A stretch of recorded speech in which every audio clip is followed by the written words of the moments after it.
Hey guys, Phoenix here.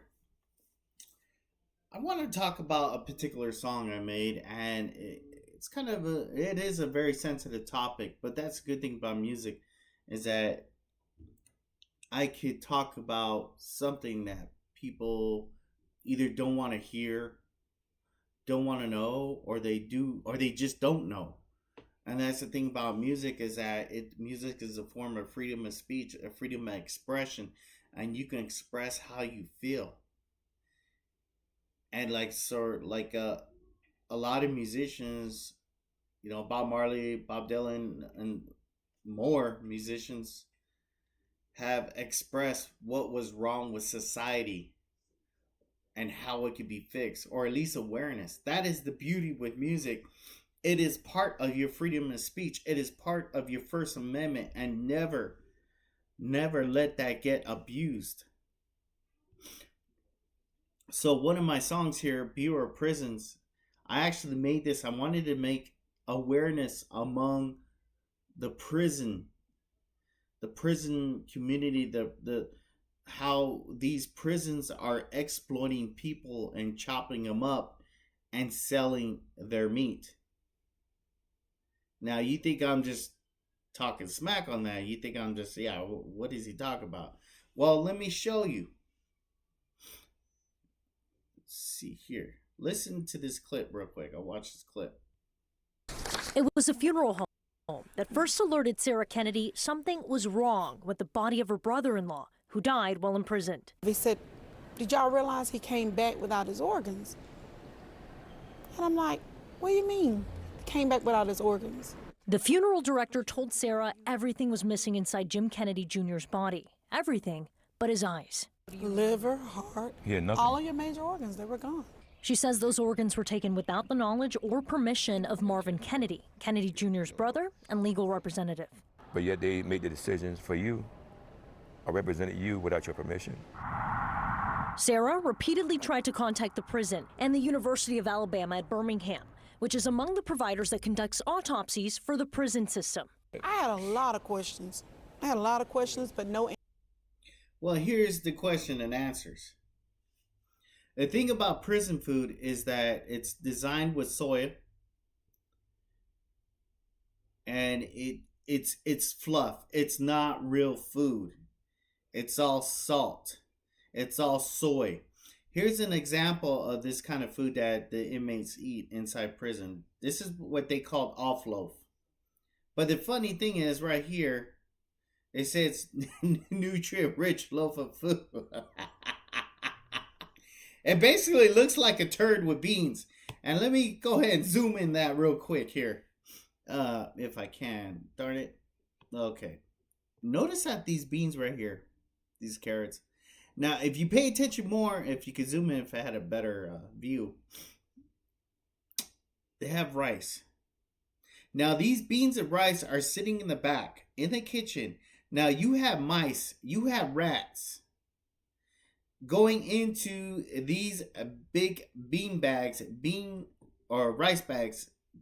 They're just huge. So what they do, they dig in there, they go in there, and they pee in there. They poop in there. They're going downtown on these bags. So guess what? It doesn't matter. You're going to eat it. You're going to eat it. And what they do, the inmates, the cooks in there, they don't care. They don't notice. The COs don't care. Because nobody manages them. Nobody says, hey, you can't serve this to the inmates. That's why they said, and I'll tell you another thing here. They put these bags in these kettles. These are industrial kettles they use in these prisons. So yeah, basically put that in a pot. We'll eat it.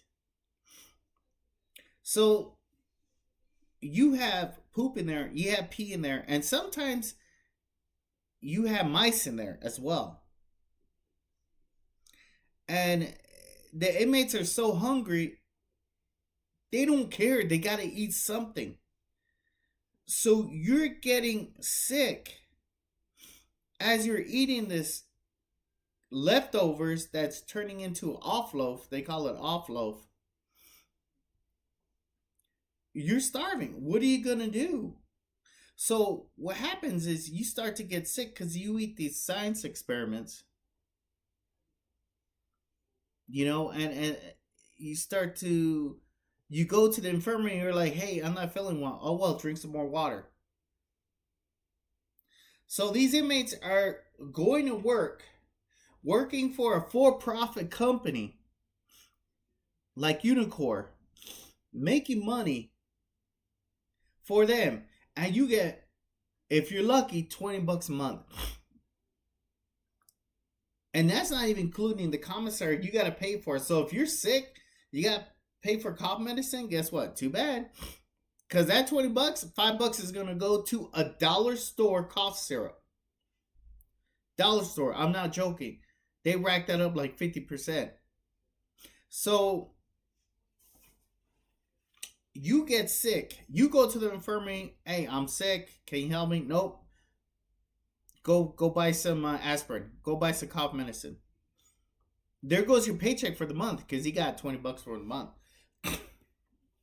So these guys are sick. They're hungry. And I talk about this on this song. And that's the good thing, is that you could talk about how they're getting slaughtered. These prisons are poisoning these inmates so they could go ahead and be contracted to these hospitals or research companies and sell these organs and make a profit. And this is real stuff. Excuse me. This is like crazy. This is crazy real. So they're making profit. They're poisoning you and they're making profit. It pretty much is a slaughterhouse. I mean, they used to have this image where they worked out in prison. No, you starve in prison. You don't work out. So, and some of these inmates, they will go and they will catch the pigeons and they will eat the pigeons. Typically the Bisons do it. They usually cook the pigeons.